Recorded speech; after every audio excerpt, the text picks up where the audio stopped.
라디오 독서실 한국인이 사랑하는 우리 문학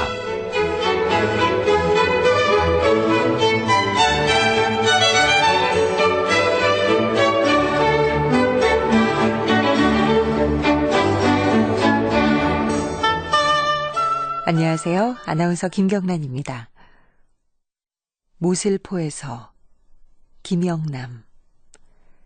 오랫도록 그리워할 이별 있다면 모슬포 같은 서글픈 이름으로 간직하리. 떠날 때 슬퍼지는 제주도의 작은 포구 모슬포. 모슬 하고 뱃고동처럼 길게 발음하면 자꾸만 몹쓸 여자란 말이 떠오르고 비 내리는 모슬포 가을밤도 생각이 나겠네. 네, 김영남 시인의 모슬포에서입니다. 이 제주도는 세계적으로도 좀 여행하기 좋은 아름다운 곳이죠. 아름다운 곳이기 때문일까요? 제주도를 배경으로 하는 문학작품도 정말 많습니다. 제주도를 배경으로 한 문학작품 중에서 저희가 선택한 작품은 바로 신경숙 작가의 깊은 숨을 쉴 때마다입니다.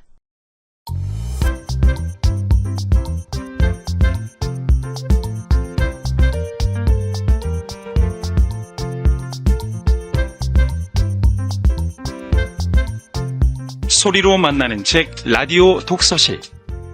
한국인이 사랑하는 우리 문학을 김경란 아나운서와 함께 만나봅니다.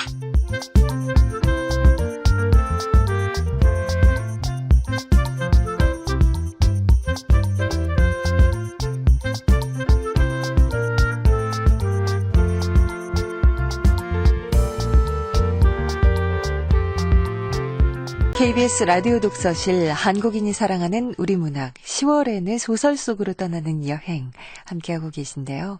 마지막 여행지 제주도로 이번 주는 가보겠습니다. 신경숙 작가의 깊은 숨을 쉴 때마다의 배경은 제주도 성산포인데요. 신경숙 작가는 제주도에서 집필한 경험이 있습니다.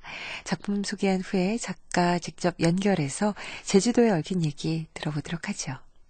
KBS 라디오 독서실 한국인이 사랑하는 우리 문학 신경숙 작가의 깊은 숨을 쉴 때마다 함께 하시죠.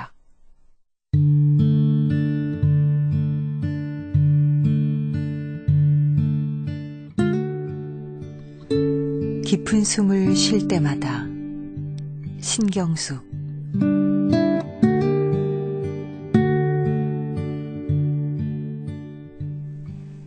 제주공항에 내렸을 때 어떤 처녀가 나를 쳐다봤다.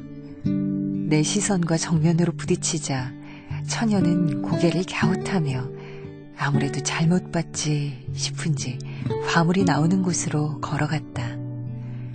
창백하고 연약한 얼굴. 보려고 본 얼굴이 아닌데 내가 놀랐다. 처녀의 얼굴은 습자지빛이다. 처녀는 다시 나와 시선이 닿자 미안했는지 어디서 많이 뵌 분 같아서 라고 말을 건네는 것도 아닌 것도 아닌 조그만 소리로 말했다. 어디서 본 듯한 얼굴, 얼핏 옆집 처녀 같고 친구 동생 같고 나는 아무래도 그런 얼굴. 그거야 내가 어떻게 고쳐볼 수가 없는 걸. 내가 답답한 건 내가 쓰는 글이다.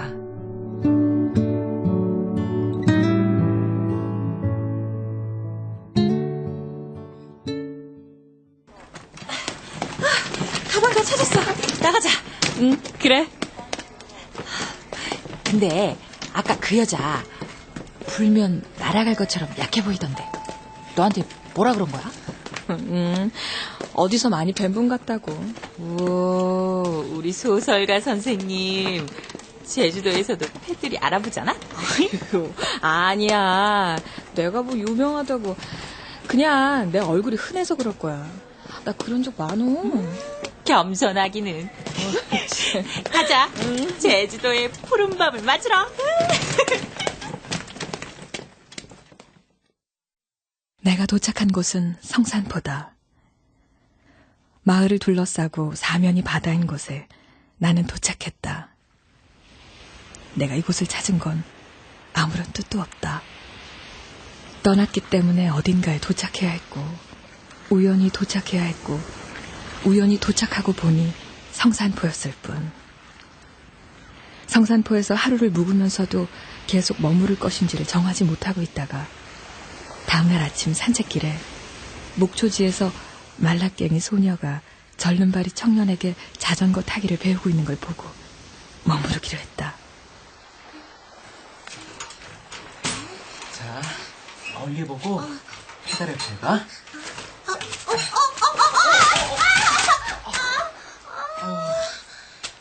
자, 괜찮아? 오빠 미안해. 자꾸 넘어져서. 괜찮아. 다시 하면 되지 뭐. 자, 말라깽이 소녀는 나를 성산포에 붙잡고 있는 게 저라는 걸 모르는 채 계속 넘어지고 있었다. 와, 좋다. 제주도 이런 곳이 있어.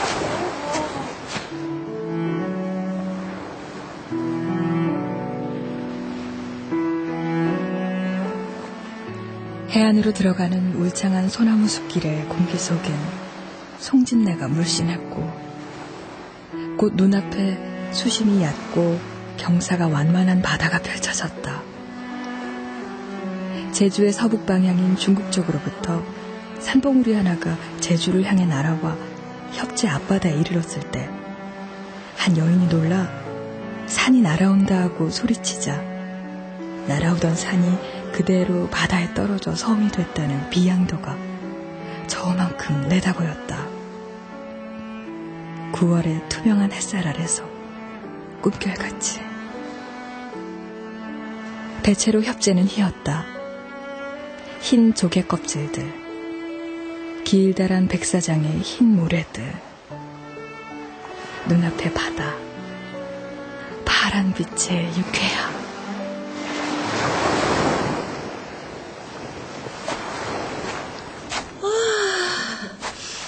야, 진짜 끝내준다. 아, 나도 더 있고 싶다. 자, 그럴 수만 있으면 더 있어. 나도 혼자 있기 싫은데.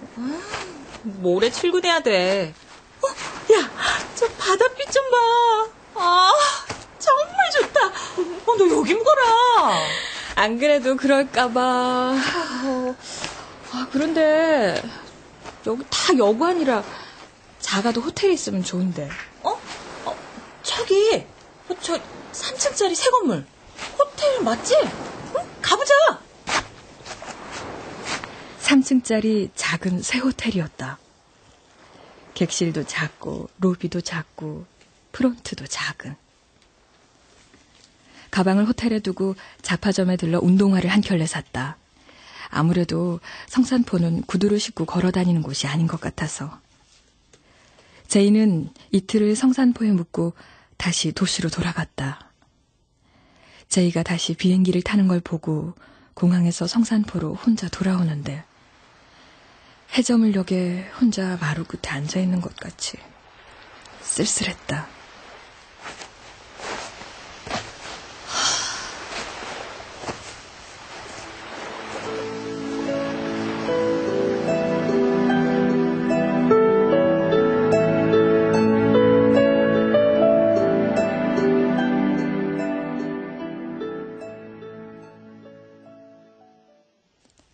제이가 가고 며칠이 흘렀다. 그 며칠 동안 잡화점에서 산 운동화를 신고 마을 여기저기를 걸어다니는 게 내 일과였다. 초소를 지나 방파제로, 목초지를 지나 일출봉으로, KBS 송신소를 지나 부두로, 성산국민학교를 지나 소섬이 보이는 둑길로. 호텔 사람들은 모두 친절했다.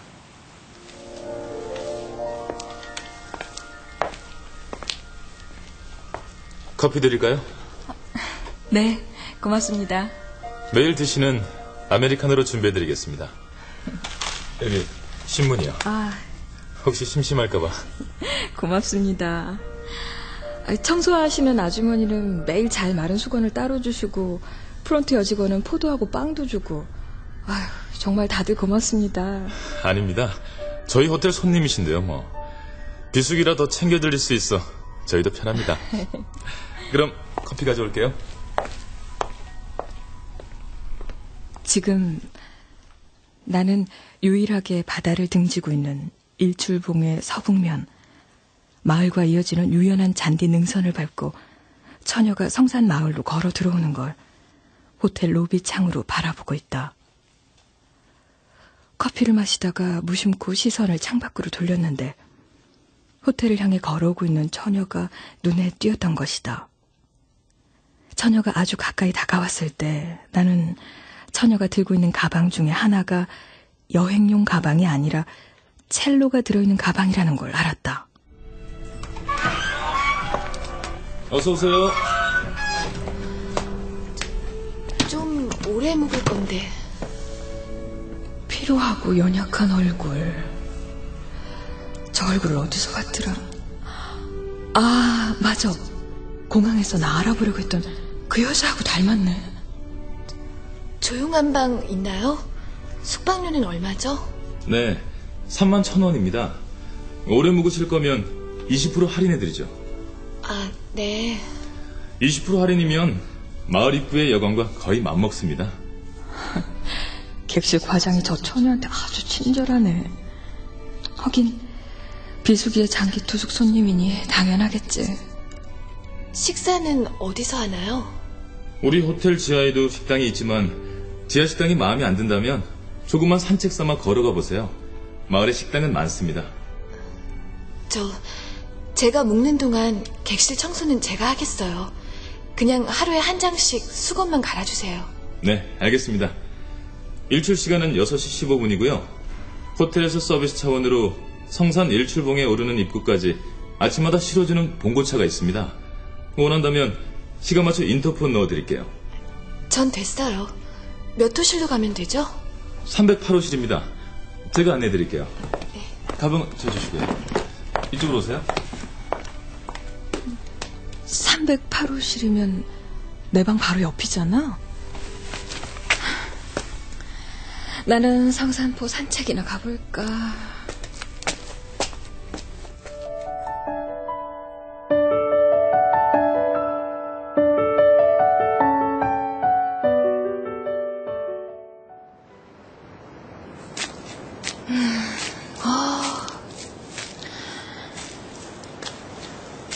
혼자 마을을 산책하는 동안 내가 체득한 건 간길로 오자는 것이다. 성산포에서 말라깽이 소녀 다음으로 내 눈에 띈 건 당근밭이다. 9월 하순의 당근밭엔 이제 막 돋아난 새파란 당근잎이 땅속에 주황색 어린 영혼을 낳느라 찡그리며 바람에 나부끼고 있다.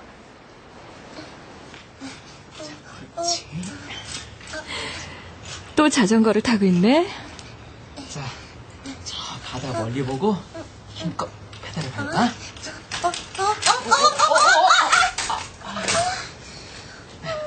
괜찮아.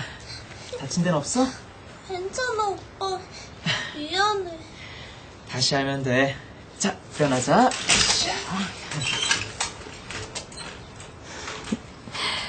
저 소녀가 자전거를 잘 탈 수 있었으면. 그로부터 며칠 후 처음에 나는 말라깽이 소녀가 망원경으로 나를 보고 있다고 생각했다.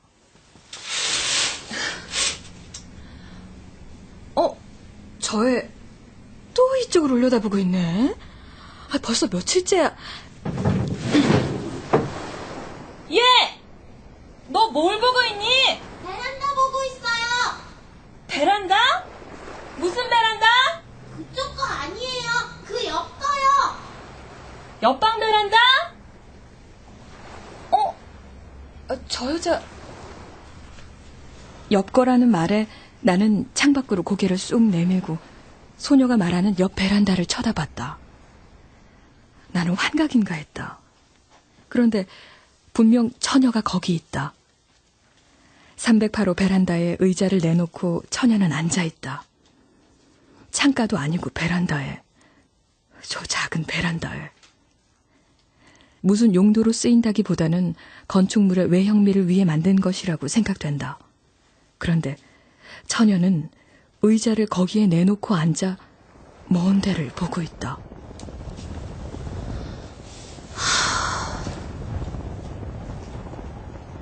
당근밭 건너, 묵초지 건너, 바다 건너에서 누가 오기라도 하는 것처럼 그의 모습이 보이기만 하면 자신이 베란다에 앉아있다는 것도 잊고 일어서서 그를 향해 걸어 나갈 것 같은 그런 앉음새로.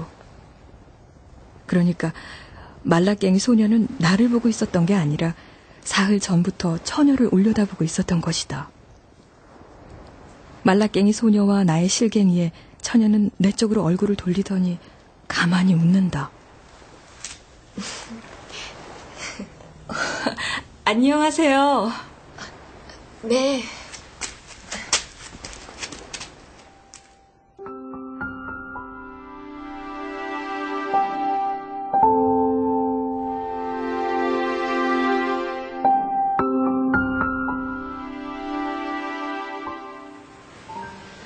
이틀째 바다에 태풍주의보가 내려져 있다.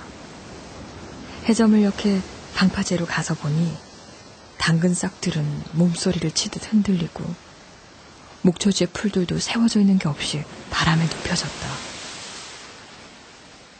멀리서 초소 쪽의 흙길에서가 아니라 KBS 송신소 쪽의 시멘트 길을 밟고 처녀가 방파제를 향해 걸어온다. 바람 속에서도 지는 해가 남긴 노을이 온 바다를 주황색으로 물들이고 있었다. 혹시 그 애 봤나요? 소녀요? 못 봤는데 지켜보려고 한 건 아닌데 두 사람 많이 친하던데. 네, 친해요. 아니, 친했어요. 지난번에 같이 인사한 후로 그 애가 당근싹을 가져와 제 베란다에 뒀거든요. 당근싹이요? 네. 이 호텔이 원래 당근밭이었나 봐요. 그 앤 호텔이 지어질 땐 별 관심이 없었는데 베란다를 보면서 그렇게 예쁘더래요. 그래서 매일 망원경으로 베란다를 올려다봤는데 제가 묵고 있는 방만 단 한 번도 창문이 열린 적이 없었다고 해요. 그래요? 그런데 제가 지난번에 보셨겠지만 처음으로 베란다 문을 열었고 또 그 좁은 베란다에 의자 놓고 앉아 있었잖아요. 네. 그걸 보면서 그 애는 제가 묵고 있는 베란다에 뭐라도 자라면 좋겠다.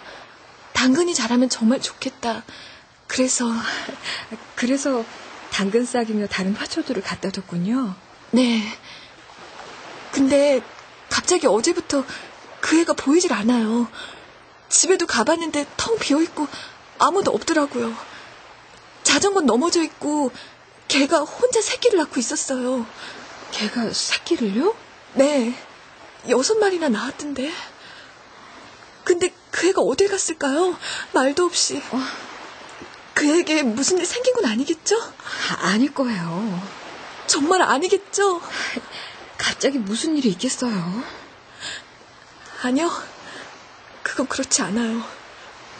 모든 일은 갑자기 생겨요. 아무 생각도 없이 있는데 갑자기 말이에요. 어디 좀 들어갈까요? 나 쌍둥이였어요. 나와 똑같은 얼굴이 있었죠. 내 말 들어요? 네.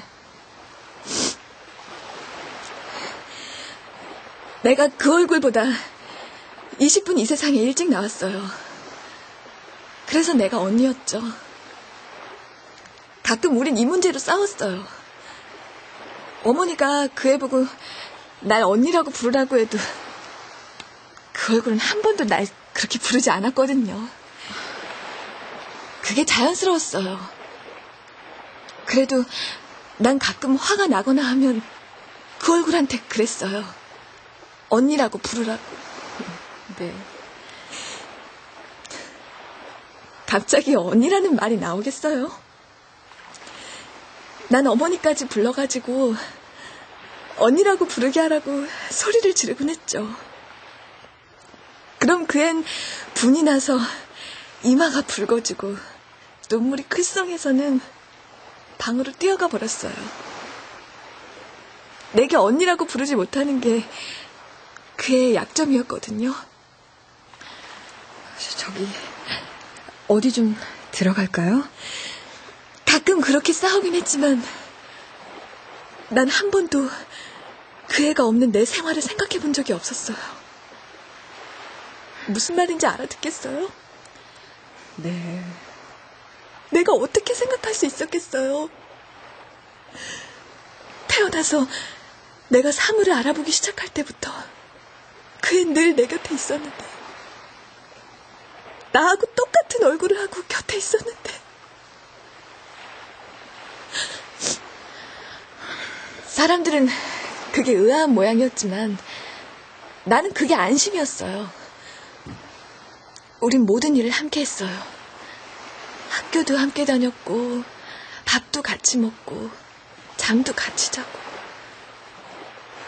우린 같이 연주자가 되려고 했죠. 그래서 같이 첼로를 배웠어요. 네. 하지만 우리 둘 다 모두 정상의 첼로 연주자가 되진 못했죠. 그래도 우린 괜찮았어요. 우린 첼로를 어깨에서 내려놓고 나는 크로마 하프를, 그앤 팝피아노를 배웠죠. 우린 방송국에서 일했어요. 초대 손님 나왔을 때 연주하고 프로그램 시작할 때도 연주를 했거든요. 우린 일할 때도 늘 함께 단 하루도 안 빼고 같이 다녔어요. 난 정말이지 그의 눈짓 하나만으로도 그 애가 뭘 원하는지, 무슨 생각을 하는지 다 알고 있다고 생각해요. 내가 그러니 그 애도 그러리라고. 이렇게 긴 이야기 다른 사람하고 해보는 것도 처음이에요. 그래서 어떻게 됐어요? 어떻게 됐냐고요? 글쎄, 어떻게 된 것인지 나도 몰라요. 나도 몰라요. 이봐요. 같이 가요.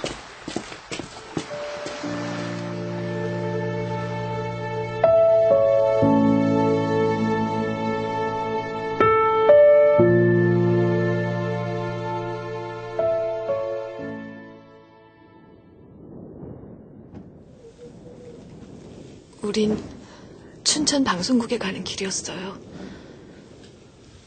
그 애가 갑자기 날 언니라고 부르더군요. 어렸을 때 괜히 그래 본 거지. 이젠 그런 다툼도 없어진 지 오랜데, 그날 춘천에서 그 애가 나한테 언니 하지 않겠어요? 내가 바라보자 그 앤 씩 웃었죠. 나도 웃었어요. 우린 너무나 우스워서 아주 크게 웃었죠. 뭐가 그렇게 우스웠는지 아주 오래 웃었어요. 그러다가 그의 눈에 눈물이 비치는 걸 보고 웃음을 거뒀어요. 난 그에게 왜 우느냐고 물을 수가 없었어요. 처음 보는 눈물이어서 당황했거든요. 나중에 물어보려고 했는데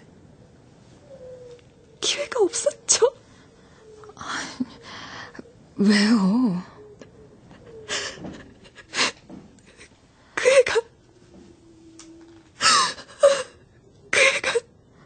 죽었거든요. 네?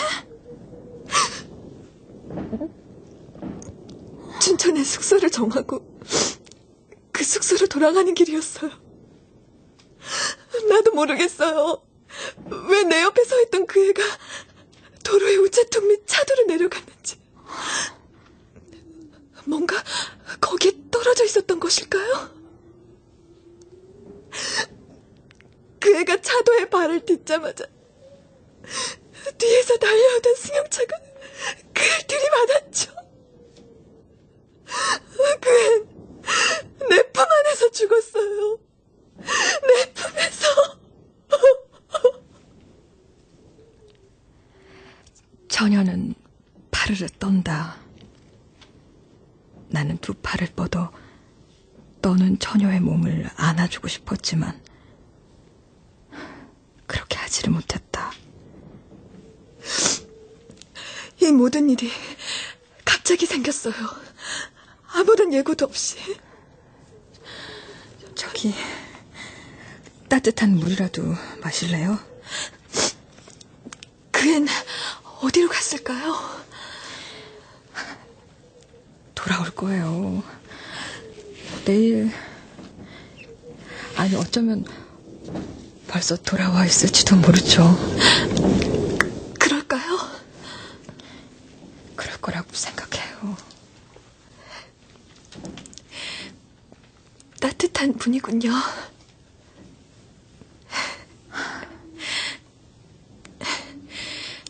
이제 내가 뭘 할 수 있겠어요. 갑자기 나 혼자서 태어나면서부터 줄곧 그 애가 내 옆에 있었는데 이제 갑자기 나 혼자서 뭘 해야 될지 난 모르겠어요. 난 그 애가 다시 올 수 없다는 걸 알면서도 그게 믿기지가 않아서 날마다 그 애를 기다렸죠. 금방 그 애가 나타날 것 같거든요. 잘 마른 수건을 볼 때면 그 애에게 주려고 여기 있어 말하곤 했죠. 그 앤 누구라도 한 번 손을 댄 수건은 절대 쓰지 않았거든요. 그 애와 한 번도 가본 적이 없는 곳에 가보면 혹시 혼자가 될 수 있지 않을까 싶었는데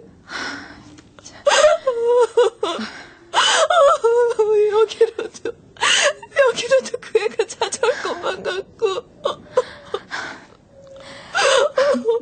괜찮아요? 어쨌든 살아가야 한다고들 해요. 1년, 2년 정도만 지나면 지금의 일이 다 지난 일이 된다고도 하는데 그렇게 생각하세요? 나는 대답하지 못했다. 내 방으로 돌아와 나는 찬물에 얼굴을 씻고 세면대 앞에 오래 서 있었다. 지난 봄과 여름 내가 잊고 있었던 것은 글쓰기가 아니라 죽음이었다. 내가 잊고 있었던 건 새로운 형식이나 새로운 문체가 아니라 죽음이었어. 죽음을 잊자 일상은 무기력해졌고 가족은 멀어졌지. 늦잠에서 깨어나면 심장 부근까지 쓰잘데기 없는 욕망이 차오르고 점점 그것은 강도를 높여가면서 목 부근까지 오르락내리락 했어. 통증까지 동반하고서. 나는 내 무릎 위에 내 손을 물리치고 일어서서 308호 문 앞으로 갔다. 초인종을 누르자 처녀가 나왔다. 무슨... 못한 얘기가 있어서요. 꼭 해야 될 얘기가 있어서. 네, 들어와요.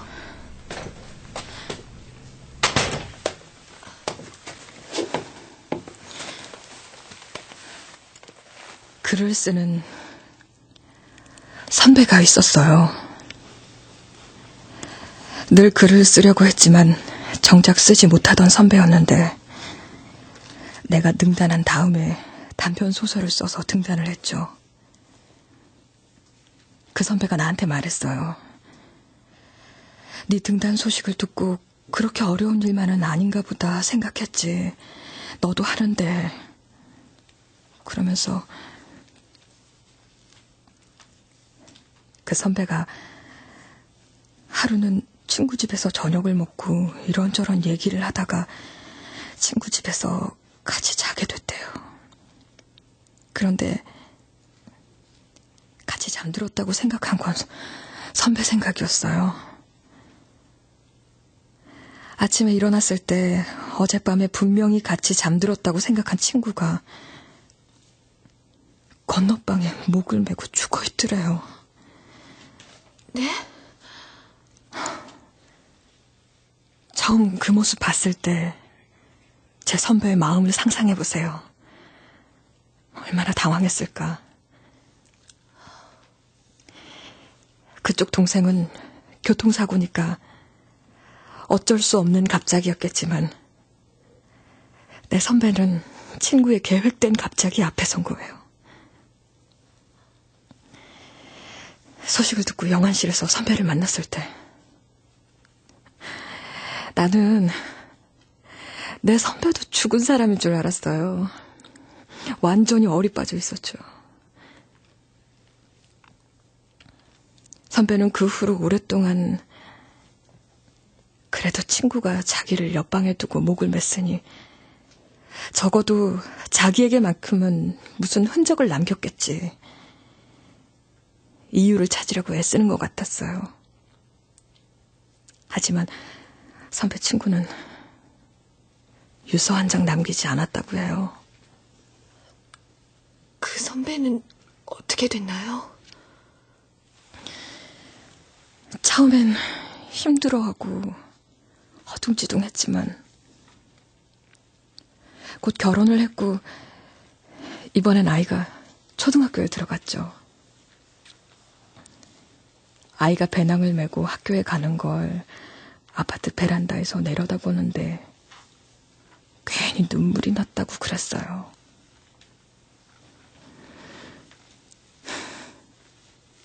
이 얘기를 해야 할 것 같아서 그래서 고마워요.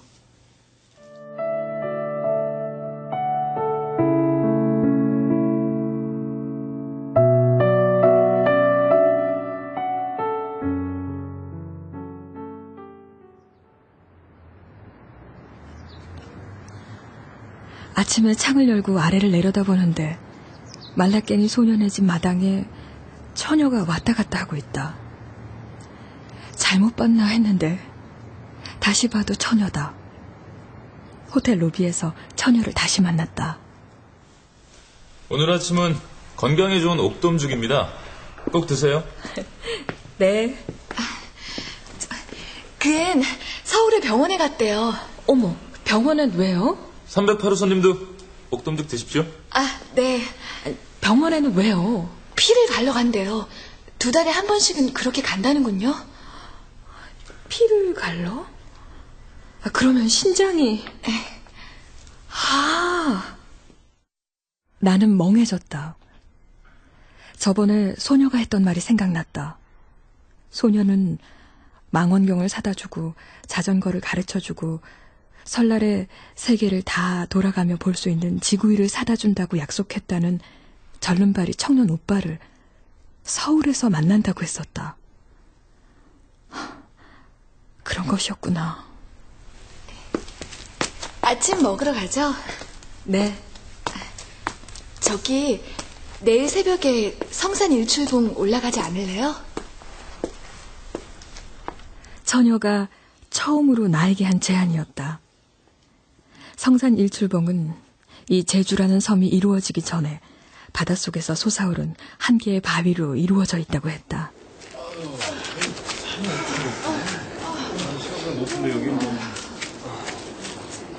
해가 솟아오를 무렵이면 이곳은 아름다운 바위, 아름다운 바닷물이 된다.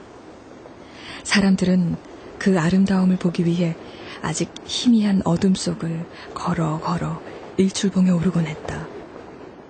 당근밭을 지나 목초지를 지나 178m의 정상에 오르면 성산마을 지붕들이 꿈속처럼 점점 작아졌다.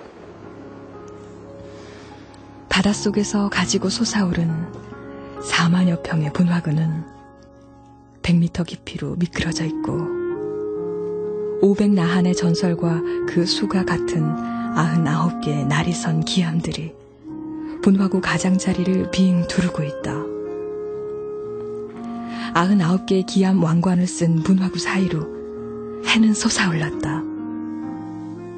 수평선 끝에서 어느 순간 해가 붉은 머리를 쑥 내밀면서 막 태어나는 아기의 울음소리가 들려오는 것 같았다. 바다는 사방으로 붉은 물이 들었고 그 붉은 물이 쏟아질 듯 암갈색 기암들이 붉어졌다.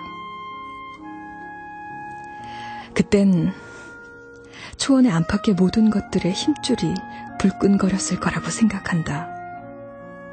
노쇠한 말도, 방파제 사이에 끼어있던 다친 새도, 멀리 소섬도, 목초지도, 당근밭도, 호텔도, 소녀도, 방파제도, 베란다도, 처녀도, 자전거도.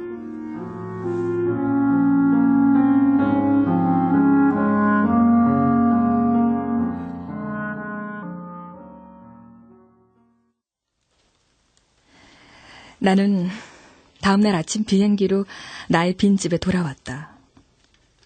그날 바닷가에서 돌아와 나는 내가 신던 운동화를 처녀에게 벗어주었다. 내 발에는 맞았던 운동화는 처녀에겐 헐렁했다. 아이, 안 되겠네. 끈을 꽉 조여 신을래요. 그래요, 그럼. 자, 이건 라디오. 이건 검은 모래 속에서 골라낸 흰 조갑이. 저기 서울 주소도 좀 적어주세요. 그래요. 그런데 여긴 내가 2년 계약으로 전세를 사는 집이라 기간이 끝나면 이사가고 없을지도 몰라요. 저예요. 왔다. 들어와. 어디 갔었니? 우리 개에 새끼 낳았어요. 새끼들이 엄마 젖 떼면 그 중에서 가장 뚱뚱한 새끼 골라서 드릴게요. 고마워. 그리고 저 언니 내일 돌아간대. 그래요? 그럼 이거 선물. 이게 뭐야? 송이버섯 말린 거네? 버섯이 아니라 문준한 씨앗이에요. 작별 선물로 주는 거예요. 어머, 이게 문주란 씨앗이라고?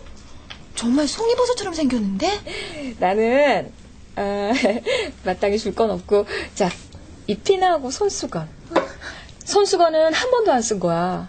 너 가질래? 네, 고맙습니다.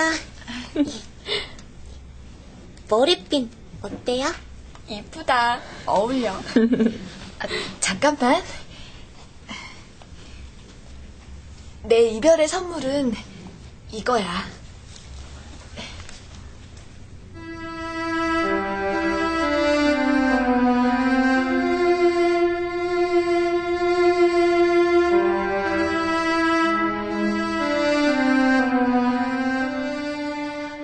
처녀가 늘 세워만 두고 있던 첼로를 꺼내 엘가의 사랑의 인사를 연주했다.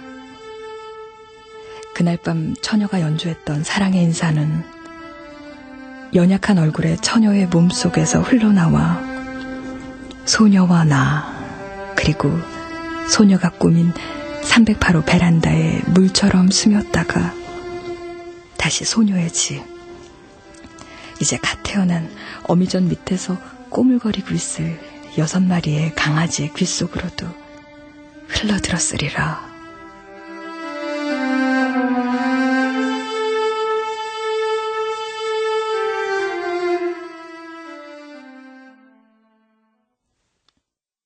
빈집의 문 앞 종이박스 안에는 신문과 우편물이 수북하게 쌓여 있었다. 오래 사람의 흔적이 없던 공간은 성산포의 폐쇄된 호텔의 한 객실처럼 괴괴했다. 나는 컴퓨터를 켰다. 그리고 제주 공항에 내렸을 때 어떤 처녀가 나를 쳐다봤다. 처녀와 내 시선이 정면으로 부딪히자 처녀는 고개를 갸웃하며 아무래도 잘못 봤지 싶은지 화물이 나오는 곳으로 걸어갔다. 창백하고 연약한 얼굴. 보려고 본 얼굴도 아닌데 내가 놀랐다. 처녀의 얼굴은 습자지 빛이다.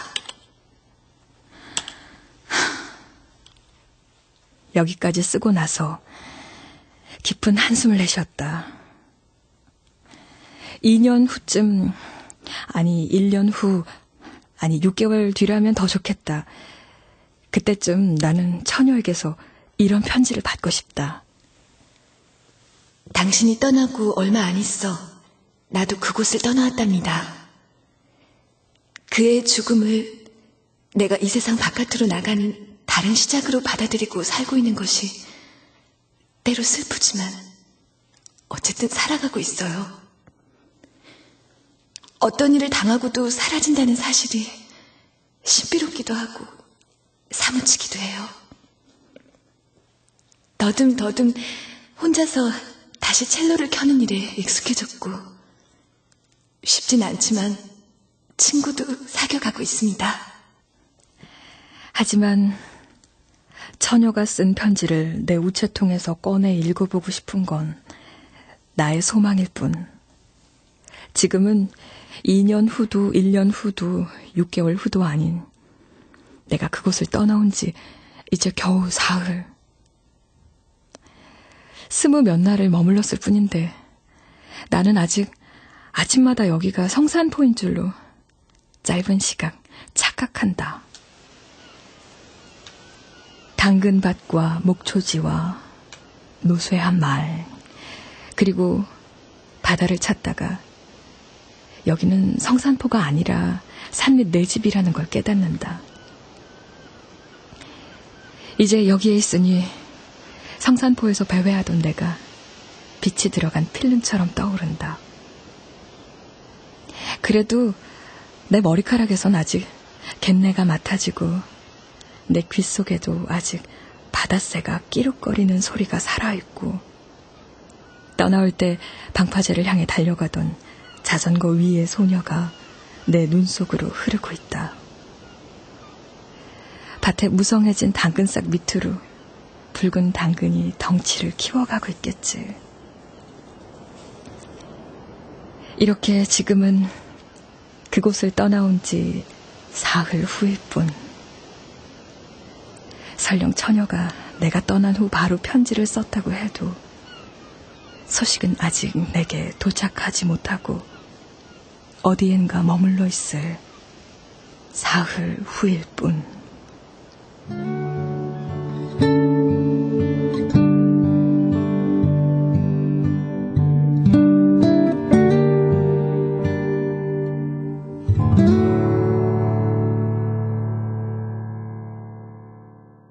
깊은 숨을 쉴 때마다 함께 하셨습니다. 신경숙 작가 전화로 모셔봅니다. 안녕하세요, 작가님. 네, 안녕하세요. 네, 반갑습니다. 저도 반갑습니다. 네. 작품 함께 했습니다. 나와 처녀 그리고 소녀, 이 제주도에서 만난 3명의 여자들, 작품 속의 여자들은 참 다들 상처를 안고 있어요. 그리고 그 상처의 뿌리에는 죽음이 있고요. 네, 이 작품 통해서 작가께서는 어떤 이야기를 하고 싶으셨을까 궁금합니다. 제목처럼 우리가 어떤 사실 이 제목이 깊은 숨을 쉴 때마다이잖아요. 그런 것처럼 사실 우리가 깊은 숨을 쉬는 어떤 순간은 자기 자신을 응시하는 그런 순간이기도 하죠. 그래서 이 작품 제목을 그렇게 지었는데 우리 인간이라는 존재가 사실은 다 어떻게 보면 작은 상처들 또 뭐 상처뿐만 아니라 뭐 작은 기쁨들 또 추한 것뿐만 아니라 아름다운 것 이런 것들이 조각부처럼 계속 이어지고 또 어디선가는 흩어졌다가 또 이어지고 그러면서 완성된다는 생각을 저는 많이 해요. 네. 그래서 여기에 나오는 이 깊은 숨을 쉴 때마다라는 작품도 어느 때 우리가 어떤 인생이나 이런 거를 정면으로 이렇게 바라봐야 하는 시간이 찾아오는 것 같아요.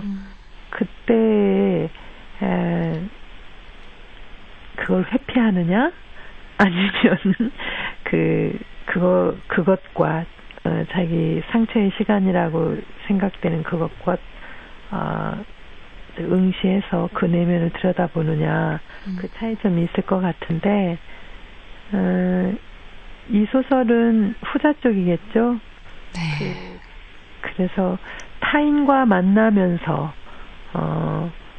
예기치 않은 장소에서 아주 낯선 공간에서 타인과 만나면서 자기 자신이 더 깊어지고